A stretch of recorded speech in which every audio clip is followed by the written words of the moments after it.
What's up YouTube, and thank you for tuning back into our channel. Today's topic is about another awesome game, one that hasn't been mentioned for some time. And that is Scarface. The world is yours. Heads up if you haven't seen the classic 1983 film or played the game, then just a friendly heads up, spoiler alert, with that being said let's discuss this fantastic game. So, followed by the ending of the 1983 classic film, as the audience may very well remember, the legendary and most violent kingpin Tony Montana was gunned down by one of Sosa's assassins in the end of the phenomenal movie. Where the movie ends, is where the game begins. The game starts off where Sosa's hit squad invades Tony's mansion. Once the player completes the first level, it is then Sosa believes that he whacked out the almighty Tony Montana. In the story 3 months has gone by and now with Sosa believing Tony is dead, this then gives Tony a chance to rebuild his drug cartel empire he once ruled. Throughout the game the player is rebuilding Tony's empire and setting up revenge against Sosa. Meanwhile, hiding in a safe house in the Miami Glades, Tony laments the deaths of his sister Gina and his friend Manny, curses himself for not listening to the advice of others due to his stubbornness, decides to quit cocaine, and vows revenge on Sosa. 3 months later, in March 1984, Tony returns to Miami. All of his assets have been frozen, and the districts of Miami he used to dominate have been divided among other drug cartels. His first act is to ask criminal attorney George Sheffield to become his lawyer again. Sheffield reluctantly agrees but at a higher wage than before. He next travels to see his old friend and contact Felix, who tells him Sosa is working with fellow crime boss Gaspar Gomez to take over all of Tony's old turf. To rebuild his empire, Tony must first make enough money to buy his mansion from the Vice Squad, but he doesn't know any trustworthy drug dealers, as most report back to Sosa now. Felix tells him to speak to a waitress named Coco, who puts Tony in touch with some dealers with no ties to Sosa. Within a day, Tony earns enough cash to repurchase his mansion and begins to slowly re-establish his name. Felix later tells Tony that Gomez is smuggling cash, and gives him a tip about one of his trucks, which is carrying $50,000. Tony intercepts the truck and uses the money to open a bank account.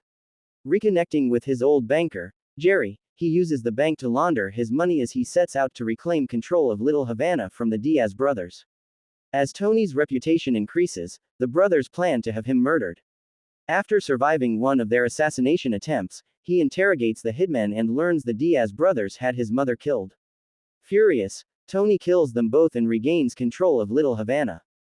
Tony is later called by Pablo, an associate of Sheffield's, who claims to know the whereabouts of Tony's estranged wife, Elvira, and arranges a meeting.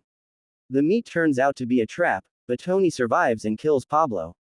Realizing Sheffield turned on him, Tony cuts his ties with him. During this time, Tony sets about taking control of downtown from the Contreras cartel.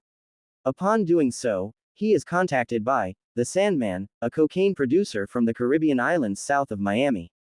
Sandman also wants Sosa out of the picture and invites Tony to come to see him. They agree that with Tony in Miami selling Sandman's product from the islands, they can run Sosa out of business. Tony then meets Venus, Sandman's ex-girlfriend and a powerful influence on the islands herself.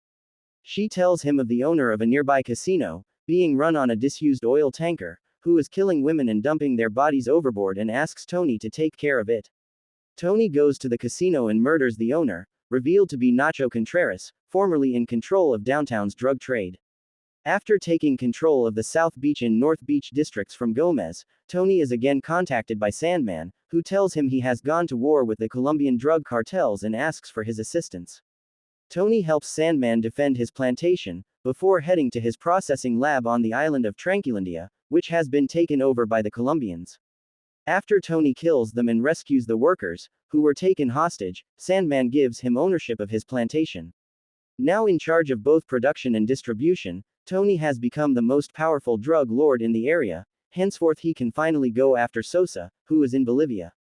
At his mansion, Sosa is hosting a meeting with Sheffield and Gomez in which they are discussing how best to get rid of Tony. From outside, they hear an explosion, as Tony attacks the house. Fighting his way through the grounds, he kills both Sheffield and Gomez before confronting Sosa himself. An argument ensues when Sosa tells Tony that he warned him not to betray him and that Tony did since he refused to assassinate a journalist for Sosa because there were children in the journalist's car. Tony grows appalled when Sosa claims that in their business, sometimes children have to die, which the former angrily dismisses. Sosa then attempts to kill Tony, but ultimately Tony emerges victorious as he shoots Sosa multiple times, killing him and finally exacting his revenge on Sosa. As he leaves the mansion, carrying Sosa's head, Tony finds one of the henchmen who is still alive. The survivor begs for his life, and Tony offers him a job. The game ends with the henchman working as Tony's butler, as he and Venus watch television in a jacuzzi.